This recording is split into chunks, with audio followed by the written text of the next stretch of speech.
Bhagawan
शन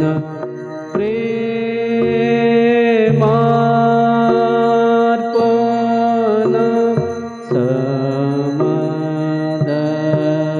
समदर्शन जग जन दुख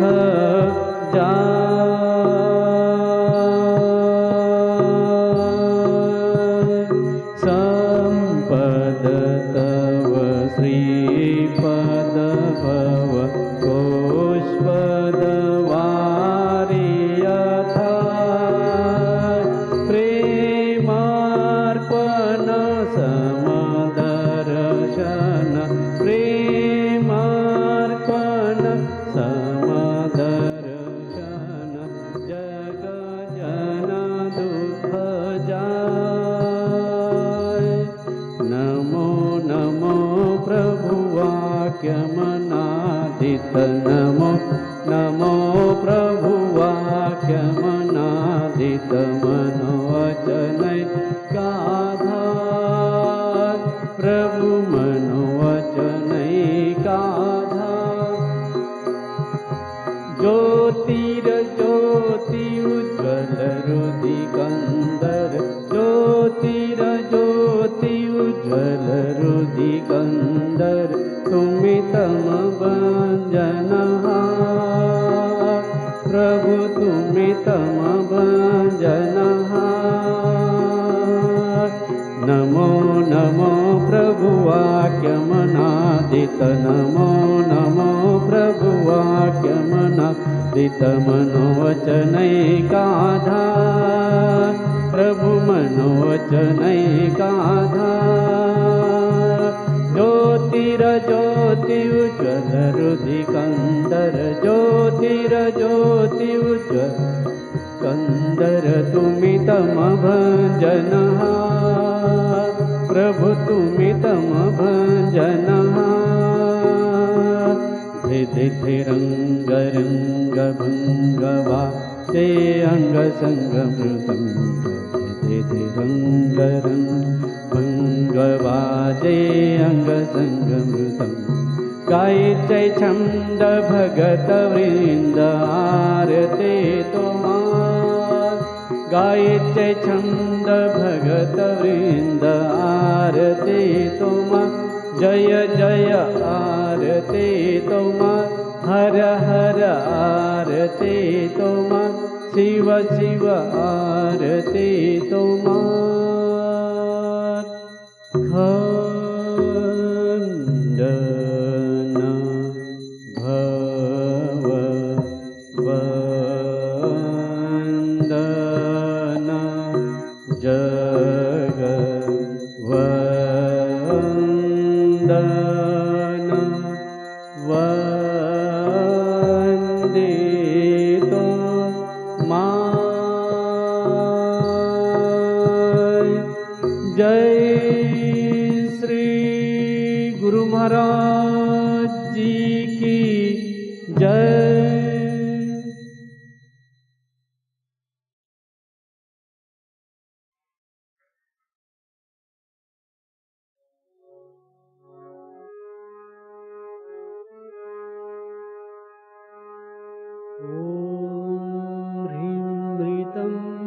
त्वमचलो गुणजीत गुणेढ्या नक्तं दिवं सकरुणं तव पादपद्मं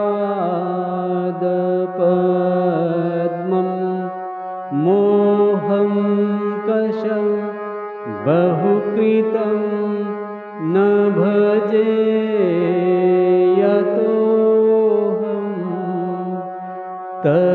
तस्मात् त्वमेव शरणं मम दीनबन्धो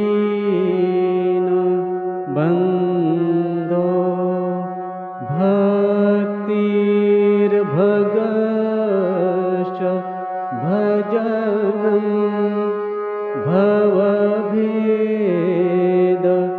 भवभेदकारी गच्छन्त्यल सुविपुलं गमनाय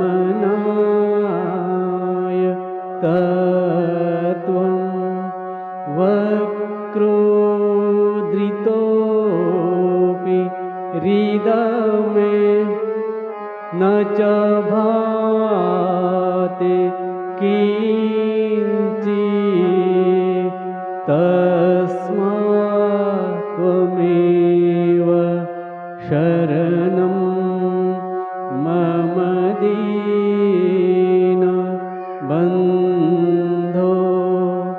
तेजस्तरन्ति तरसा त्वयि तृप्त तृष्णा रागे कृते ऋतपथे त्वयि राम कृष्णे मर्त्यामृतं तव पदं मरणोमि नाशं तस्मात् त्वमेव शरणं मम दीनबन्धो कृत्यं करोति कलुषं कुहकान्तकारी स्नान्तं शिवं सुविमलं तव नाम नाथ यस्मादहं त्वशरणो जगदेकगम्य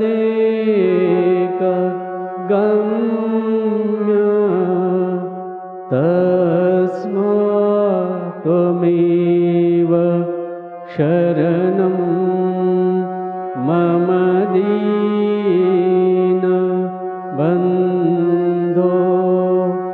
ॐ स्थापकाय च धर्मस्य सर्वधर्म स्वरूपिणे अवतार वरिष्ठाय रामकृष्णाय ते नमः। ॐ नमो श्री भगवते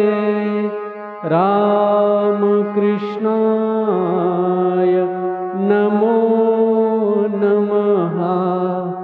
ॐ नमो श्री भगवते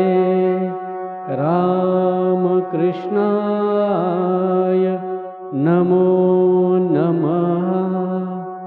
ॐ नमो श्री भगवते रामकृष्णाय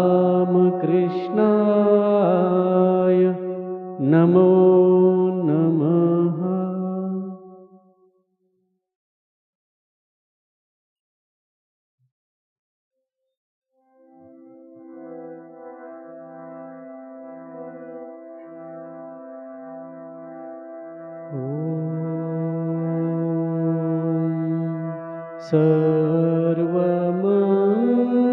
सर्वमङ्गल माङ्गल्ये शिवे सर्वार्थ साधिके शरण्ये त्र्यम्बके गौरी नारायणे नमोस्तुते।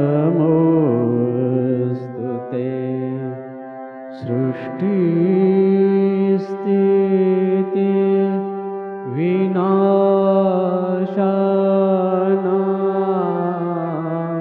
शक्ति भूते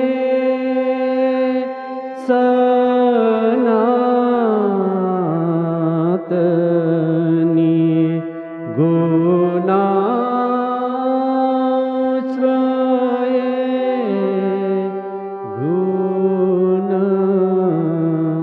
गुणमये नारायणी नमोस्तुते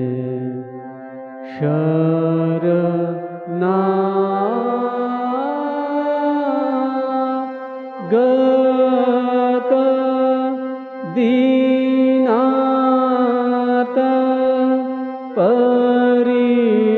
परित्राण परायणे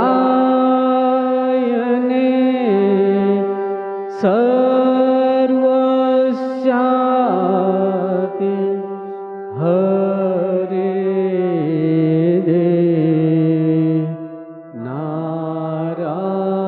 नारायणी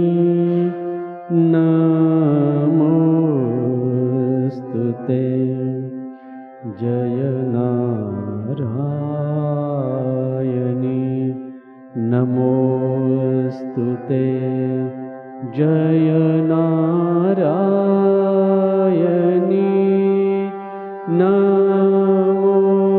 नमोस्तुते जय नारायणी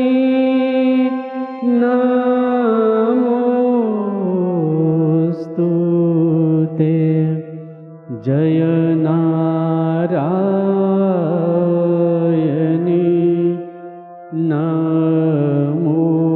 नमोस्तुते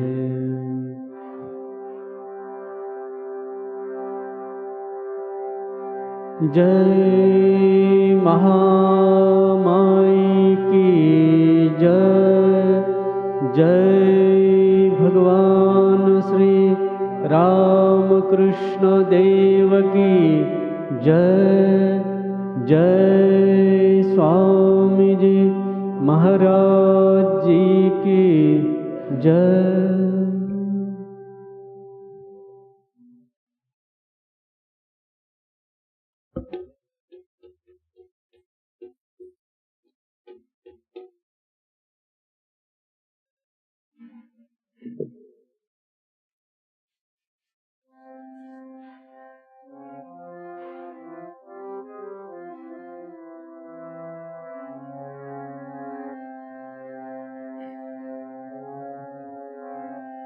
प्रकृतिं परमामभयां वरदा नररूपधरां जनतापहरां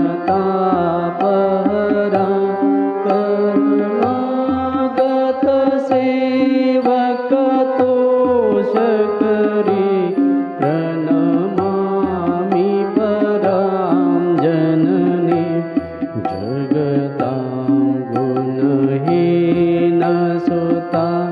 न पराधयुता कृपयाद्य समुद्धर मोहगता करणी भवसागर पार करी प्रणमामि परा जननी जगतां विषयं कुसुमं परिरुद्य सदा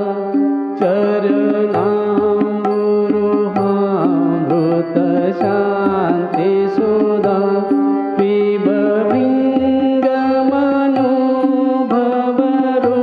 पिबभिङ्गमनुभवरोगहरा प्रणमामि परा जननीं जगतां कृपां कुरु महादेवी सुतेषु प्रणतेषु च चरणाश्रयदानेन कृपां मयि नमोऽस्तु ते लज्जापटावृते नित्यं शारदे ज्ञानदायिके पापेभ्यो न सदा रक्ष कृपामयि नमोऽस्तु ते रामकृष्णगतप्राणां तन्नाम श्रवणप्रिया तद्भावरञ्जिताकारा प्रणमामि मुहुर्मुहुः पवित्रं चरितं यस्य पवित्रं जीवनं तथा पवित्रता स्वरूपिणे तस्यै कुर्मो नमो नमः देवीं प्रसन्नां प्रणतात्रिहन्त्री योगीन्द्रपूजा युगधर्मपात्रे तां शारदां भक्तिविज्ञानदात्रे दयास्वरूपा प्रणमामि नित्यं स्नेहेन बध्नासि मनोस्मदीयं दोषानुशेषा सगुणीकरोषि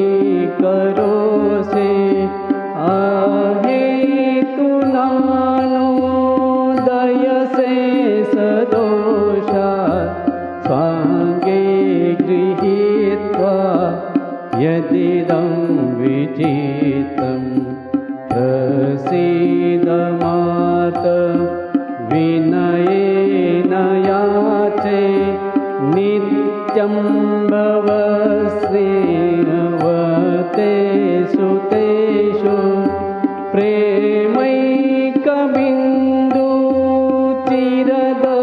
प्रेमैकबिन्दुचिरदग्धचित्ते विषीं च चित्तं कुरु न सुशान्तं जननीं शारदां देवी रामकृष्णं जगद्गुरुं पादपद्मे तयो श्रीत्वा प्रणमामि मुहुर्मुहुः प्रणमामि मुहुर्मुहुः।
Namah Shri Yatirajaya Vivekananda Satchit Sukhasvarupaya Swamine Tapaharine. So we will start with this new lecture of Swami Vivekananda, Realization, which is essentially, again, it's a free rendition of the Kathopanishad.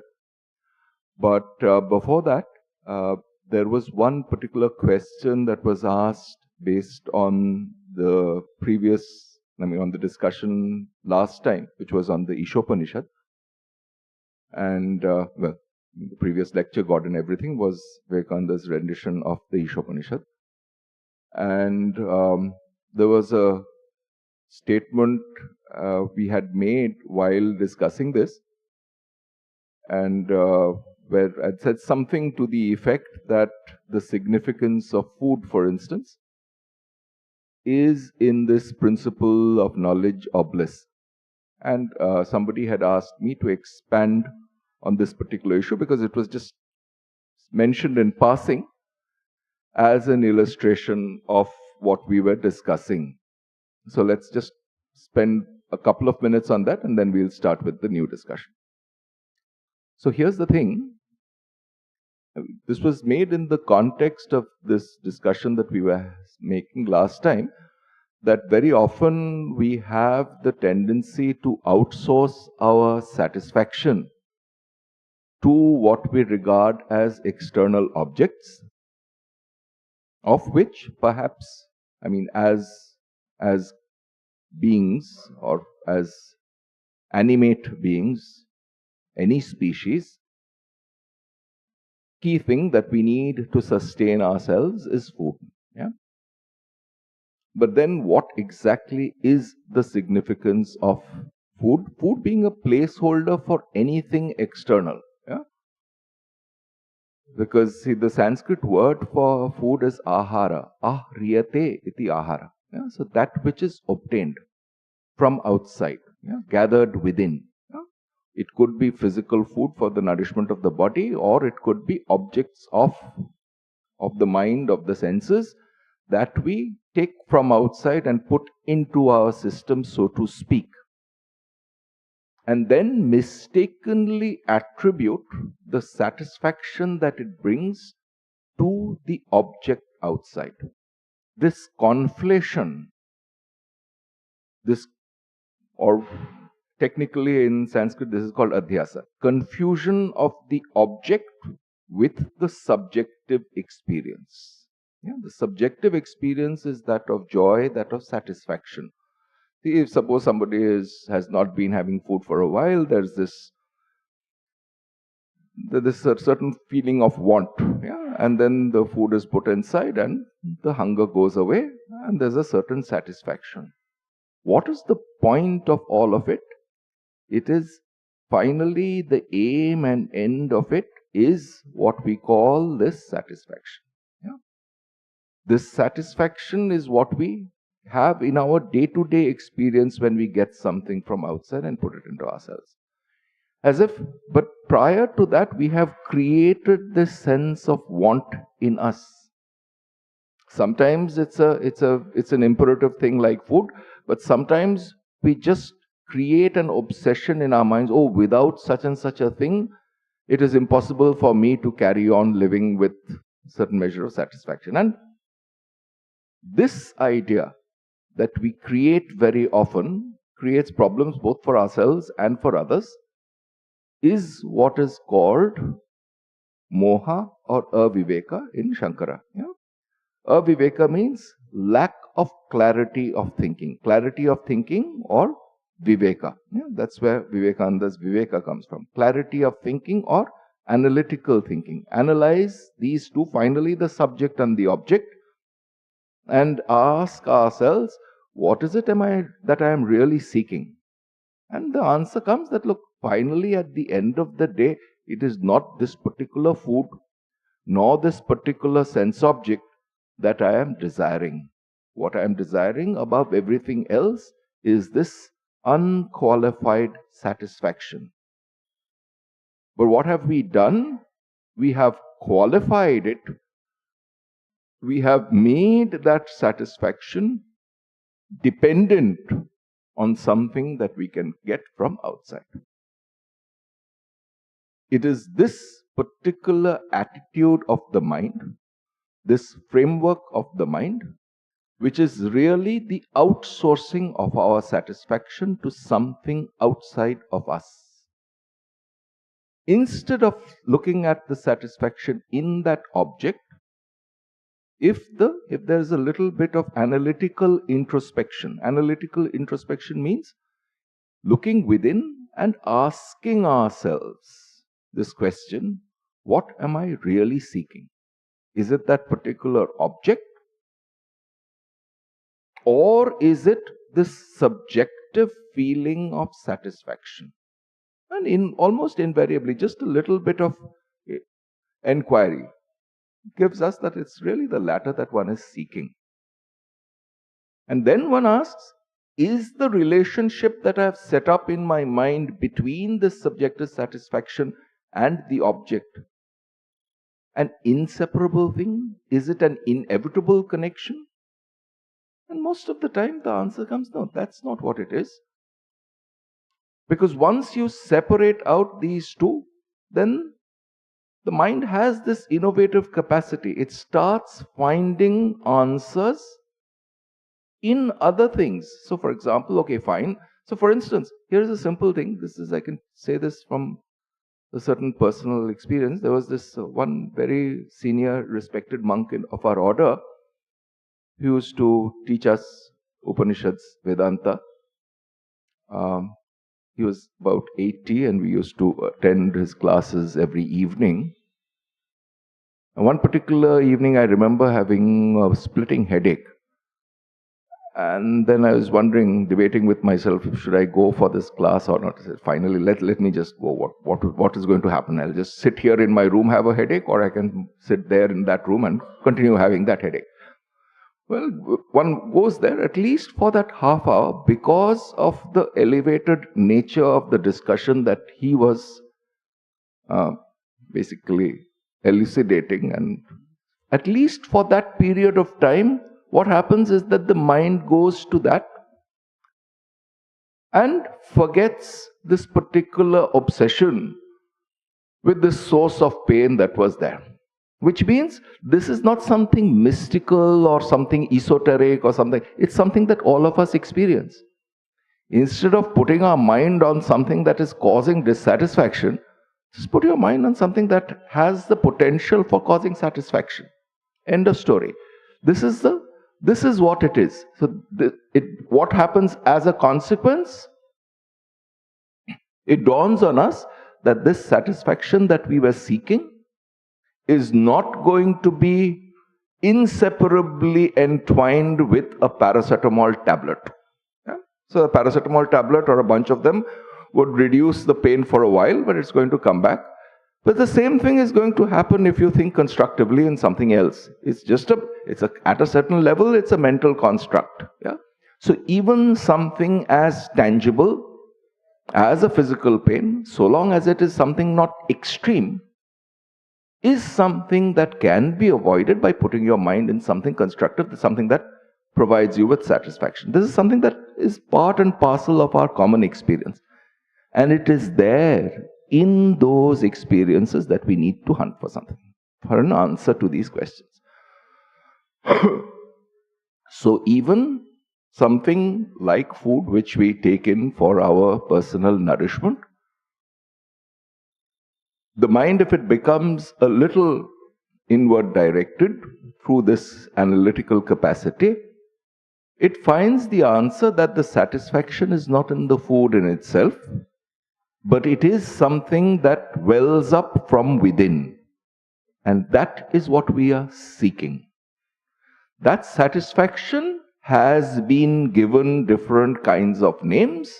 It has been called the principle of knowledge. Why? Because it's basically the principle of truth. And knowledge is what seeks truth. Or sometimes joy. And therefore it's also the principle of bliss. This is what was the point of that statement.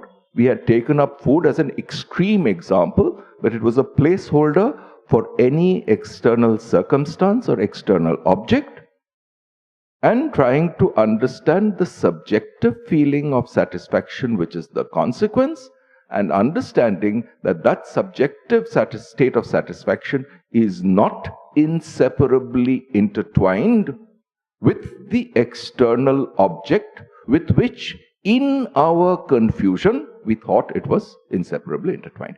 This bringing in this capacity to analyze on this raw material, this experimental data of individual experiences, this is called viveka. This is called analysis. And not just that, but viveka followed by, okay, once one has understood that something is inseparably intertwined, then giving up that and holding on to the satisfaction itself. The lower, which means what we thought was the source of satisfaction, being given up for this subjective, unqualified sense of satisfaction itself, moving from the object to the essential nature of the subject. This first one is, this analysis is called viveka. The second is called vairagya. That's it. That's what was the point of this discussion last time.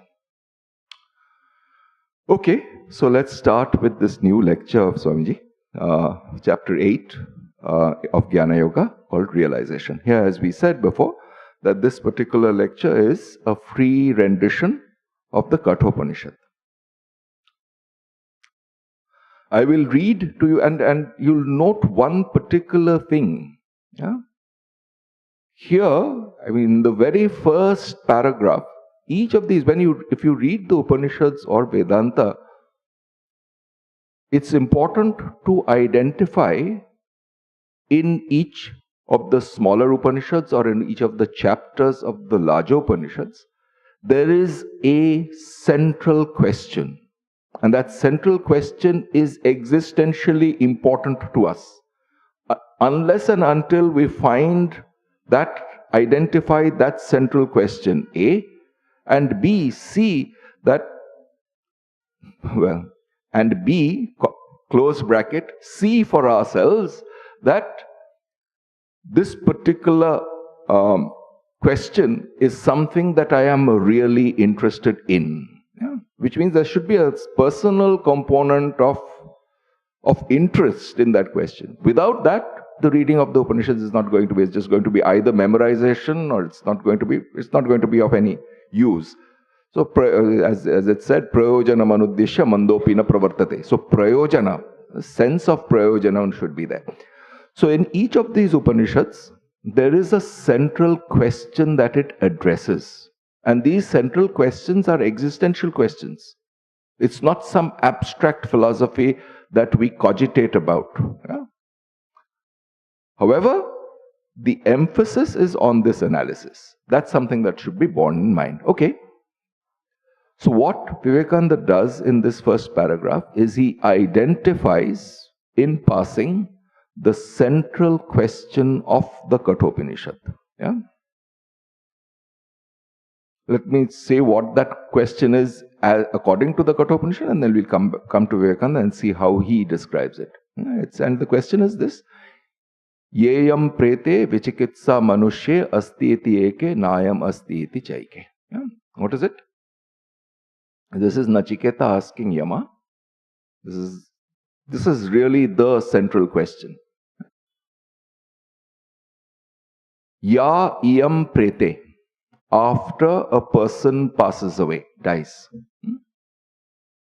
Asti iti eke. Some say that he or she is. Nayam asti. Na ayam asti. Some others say that so and so is not. And then he goes on to say, what is the truth about this? This is the central question, that the whole of the Kathopanishad revolves as an answer to this question. And all these theories of karma, blah, blah, blah, etc., all of them try to address this question. And what Vivekananda will point out in this particular lecture is that theology gives a very superficial, shallow answer to this question. Why? Because the answer to this question is not to be sought in these book philosophies and these theologies. Yeah? It has to be sought within us. Yeah? Because what really is the meaning of that question? This question comes to us instinctively. We don't try to understand its deeper ramifications in our psyche. Yeah? And that's what Vivekananda is going to express to us in this particular lecture. I will read to you, and this is where the lecture starts, I will read to you from one of the Upanishads. It is called the Katha Upanishad. Some of you perhaps have read the translation by Sir Edwin Arnold called The Secret of Death.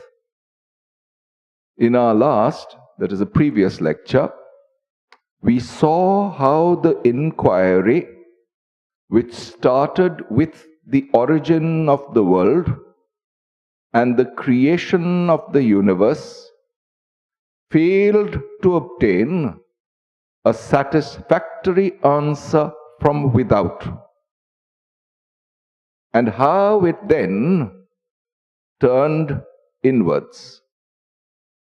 This book, Kathopanishad, psychologically takes up that was first asked, who created the external world and how it came into being. Now the question is, what is that in man which makes him live and move? And what becomes of that when he dies? See, even the way Swamiji has phrased this question, it's exactly yayam prete vichikitsa manushya asti iti eke nayam asti iti chaike. Yeah? But how is he phrasing that question? What is that in human beings? I mean, man would, that was the time when I think the terminology was not as democratic as it is today, which makes him live and move. And what becomes of that when he dies? Which means basically what one is asking here is, what is that principle in each one of us that makes us have this central conviction that I am a living person? And what happens to that principle when this body falls? In other words, what is that principle? Can we catch hold of it? Clearly, this particular principle, which one is trying to catch hold of, if we can possibly say that it exists, is not going to be something that is conditioned by living or dying. See, we are asking a pretty fundamental question here. Something that is not conditioned by a person being alive or a person being dead. What happens to that principle? What is it that is in a human being? Yeah? This was the question. And now, answers, attempted answers. The first philosophers studied the material substance and tried to reach the ultimate through that. At the best, they found a personal governor of the universe, a human being immensely magnified, but yet, to all intents and purposes, a human being. But that could not be the whole of truth. At best, it could be only partial truth. We see this universe as human beings, and our God is our human explanation of the universe. Yeah? What he is basically saying is that these initial naive methods of explanation, by saying that our view directed outward into the world and asking for what is it that this universe originates from, and then trying to attribute unconsciously, or rather without sufficient introspection, an anthropomorphic or a human-like explanation to that question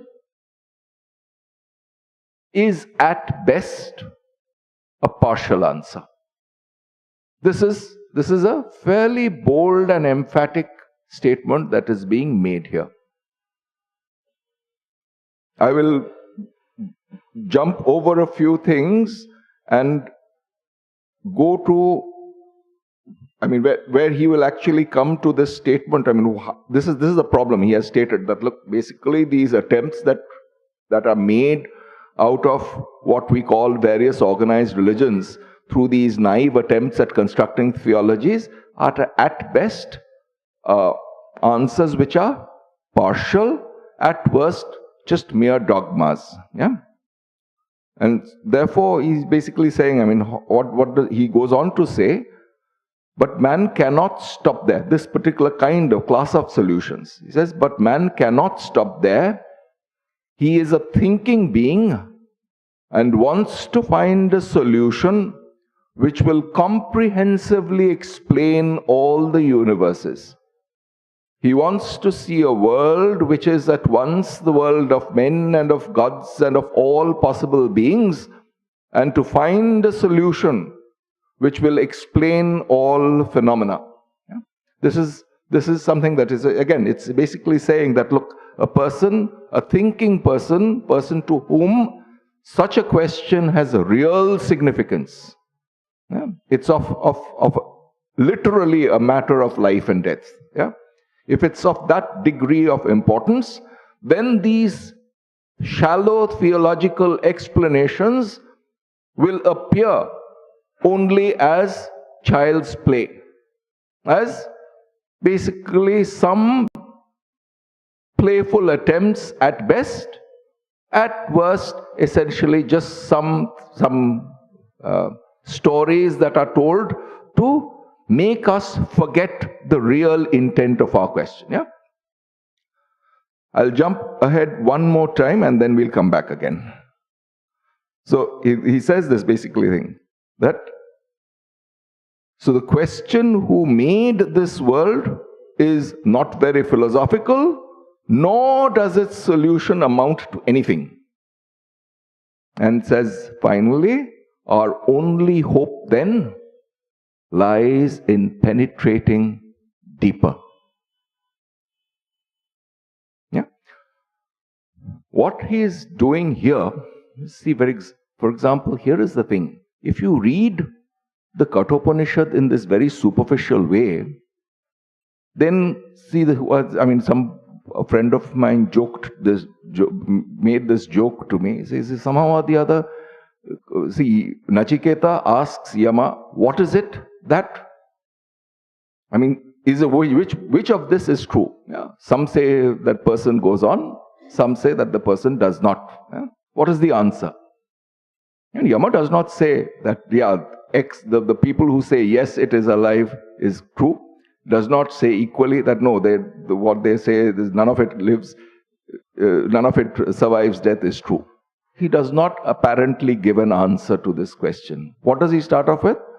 When the second chapter of the first, second canto of the first chapter starts, he basically tells Nachiketa that, look, Shreyascha preyascha manushyameta tau abhidhyayan vivinakti dhiraha. What is he saying? He's basically going into not the question that was phrased, but the source from which the question came. In other words, what Yama is basically implicitly telling Nachiketa is, first find out why you are asking this question. Who really is asking this question? And essentially what all of it boils down to is this fact that when we ask this question, am I going to survive? I mean, it's become something that's a very existentially relevant thing. Is there some aspect of my being that survives death? Or is it that I die at death? All of me gets extinguished.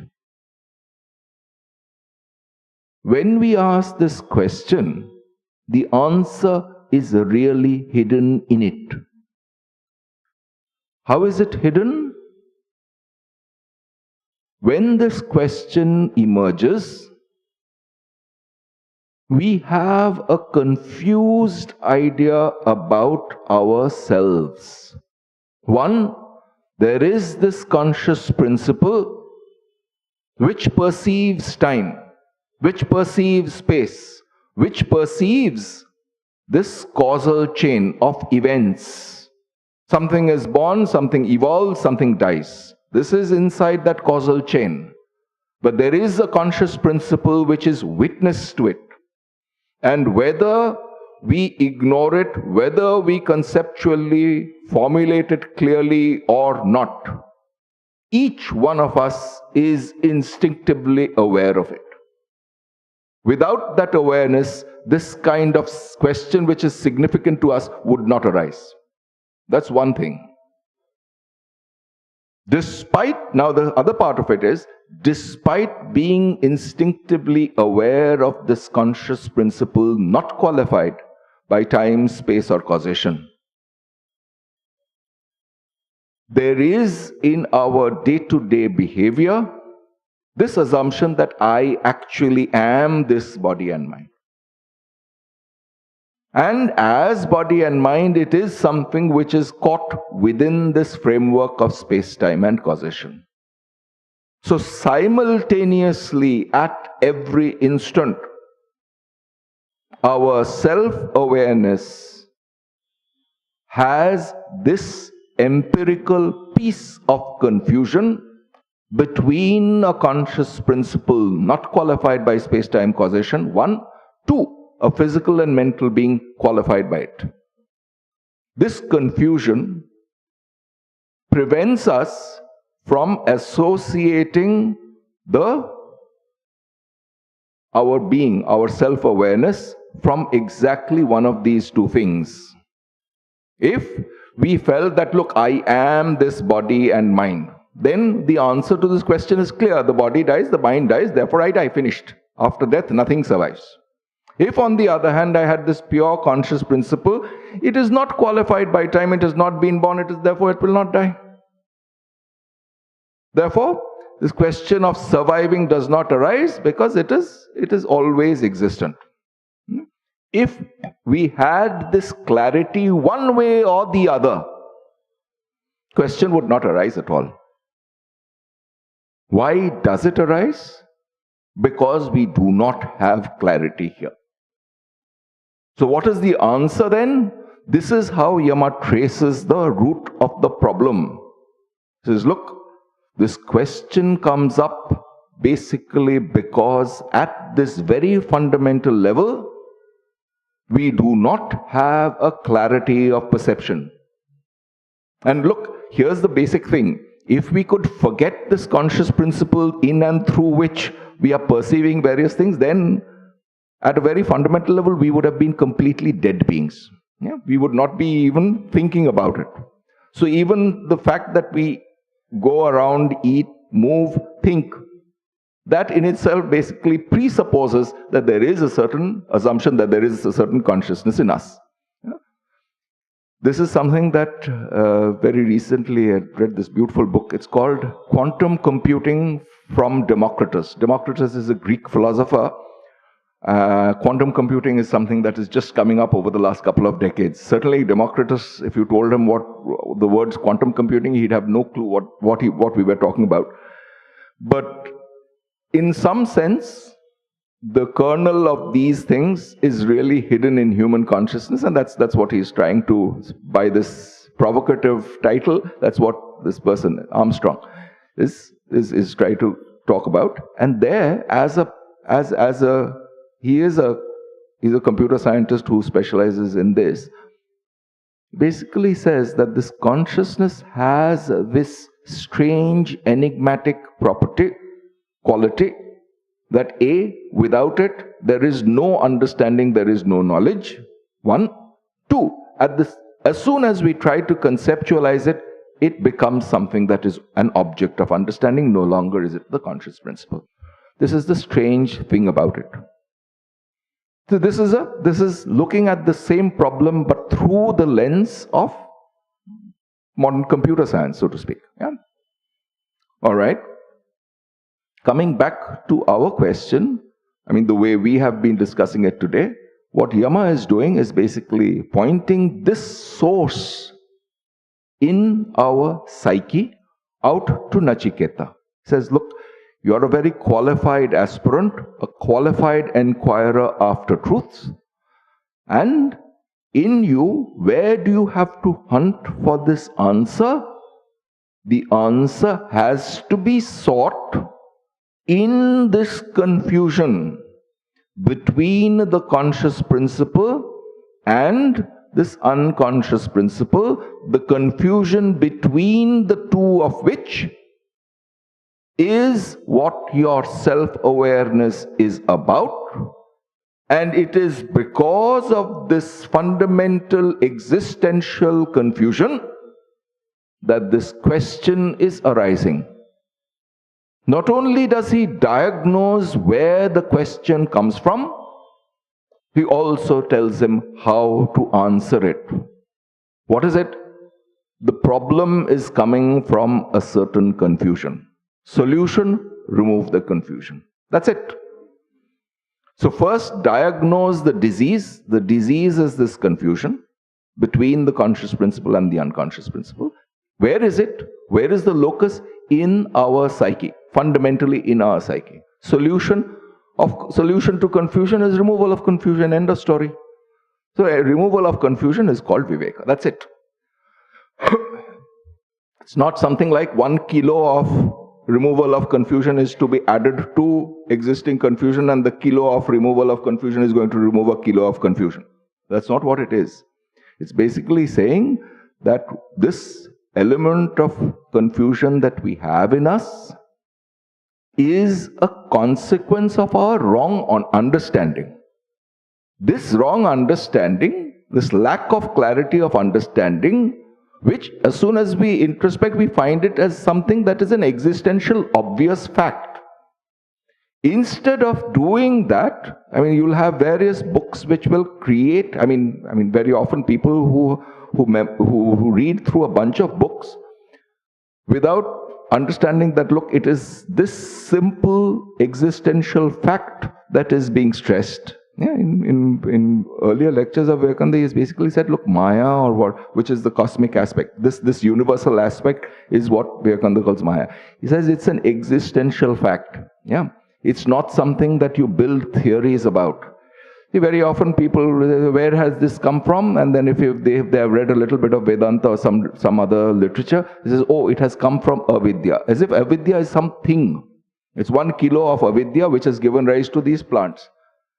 That's a ridiculous idea. All that is being said, look within, look at this particular source from which these questions are coming, and see that, look, what is giving rise to these questions is this lack of clarity of understanding, hence lack of satisfaction. Yeah? It's a subjective, experienced fact. This is the raw material. This is the data. The data is this specific subjective experience. And therefore, the answer has to be sought there. So, as a subjective experience, there is a lack of satisfaction, a certain lack of clarity. Solution, because if there is a lack of clarity, avidya literally means non-knowledge.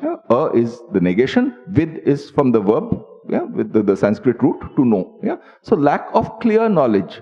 So lack of clear knowledge is not a thing that you can measure in kilos and add knowledge by the kilos to it. That's not how it's going to happen. So what is going to happen? There is a lack of knowledge, so it's going to have to be removed. How? By knowing clearly. All right, very fine. So far so good. But how do we know clearly? How are we going to go about it? So then there has to be a process. And that process is this. So why do we not know clearly? And that's what is being asked. And this is the question. So why, yes, the fact there is this existential confusion, lack of clear understanding. Why? What is it today that I am doing that leads to it, that emphasizes it? And then he says, basically, in our actions, there is this shreyascha preyascha manushyameta tau abhidhyayan vivinakti dhiraha. Vivinakti. We do not, in our day-to-day experience, separate these two out. We instinctively, by a habit of the mind, associate the object inseparably with the subjective source of satisfaction. Tracing the argument here back to the argument that we were making at the beginning, which had come out of the Ishopanishad. Yes? So that is exactly where the answer is to be sought, which means, that's what Vivekananda said here, the only way to go about it is to penetrate deeper. All right. So with this background, let's come back to the lecture of Vivekananda. But this is in some sense a summary of what he is going to be talking about in the first part of this lecture. He says, he says, what were the wrong answers? So now let's go back. So we've done a quick summary. Let's go back, and because Vivekananda is going to develop this theme slowly. The first philosophers, we are repeating that. The first philosophers studied the material substance and tried to reach the ultimate through that. At the best, they found a personal governor of the universe, a human being immensely magnified, but yet, to all intents and purposes, a human being.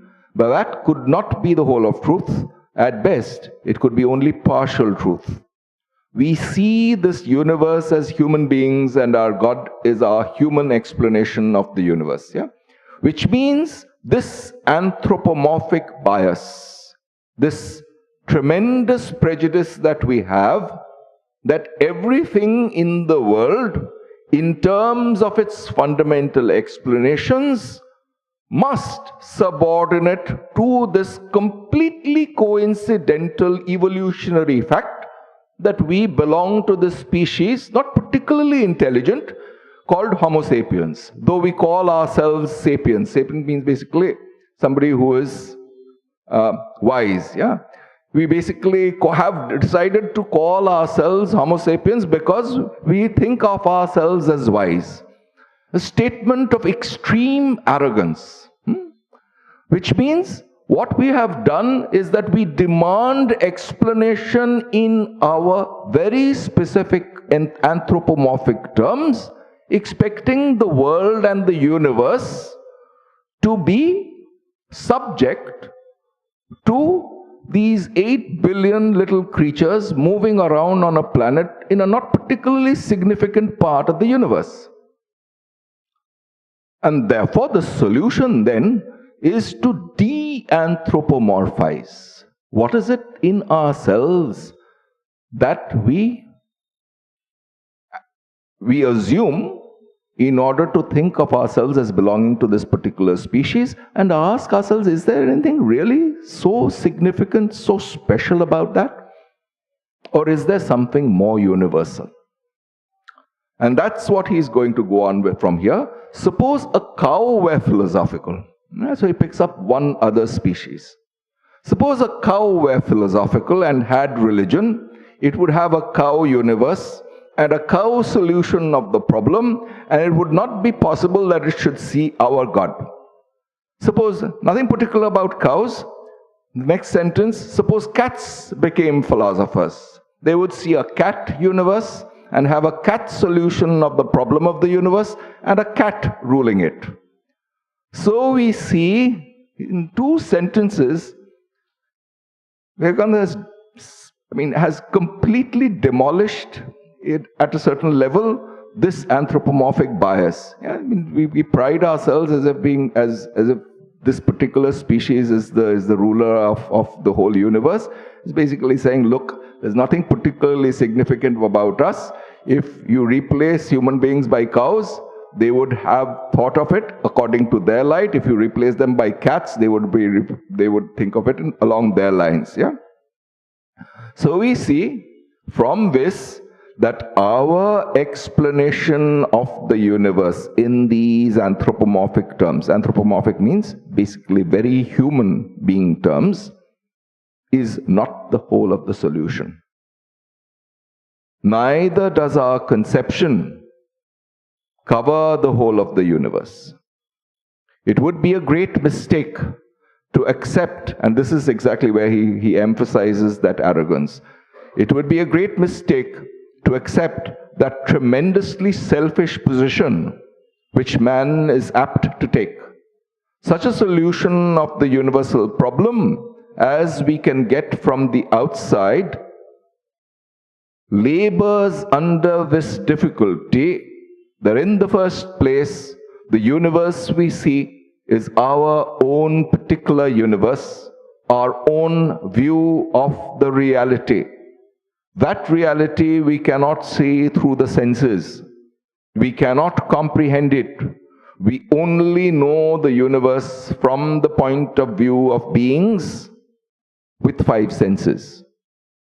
Suppose we obtain another sense. The whole universe must change for us. Suppose we had a magnetic sense. It is quite possible that we might then find millions and millions of forces in existence which we do not now know and for which we have no present sense or feeling. Our senses are limited, very limited indeed, and within these limitations exists what we call our universe. And our God is the solution of that universe, but that cannot be the solution of the whole problem. Which means, taking for granted the limitations of our senses, certain ideas are proposed. But the solution lies beyond, but man cannot stop there. This is what we've read before. He is a thinking being and wants to find a solution which will comprehensively explain all the universes. He wants to see a world which is at once the world of men and of gods and of all possible beings, and to find a solution which will explain all the phenomena. Which means this particular limited world view, inevitably this analysis of this external world leads us back to this particular fact that this conscious principle functioning in and through me is limited and qualified by my idea of myself. So long as this limited principle of consciousness qualified through this body and mind is what I continue to call I will have a view of the universe limited by it. So the solution is to remove that ignorance in its core locus, which is in the core of my being, or what the Upanishads call in my heart. Yeah? Which means the unified faculty through which we feel, through which we think clearly, analytically, through which we act. This is what Vedanta calls buddhi. Yeah? This this core part of our being through which, where or at which thinking, feeling, willing is unified. That faculty is what is supposed to give rise to all these things, and the solution needs to be found there. The contradictions in our actions, thoughts, etc., lies there. The contradictions and that confusion needs to be removed there. How? By developing clarity. How does one develop clarity?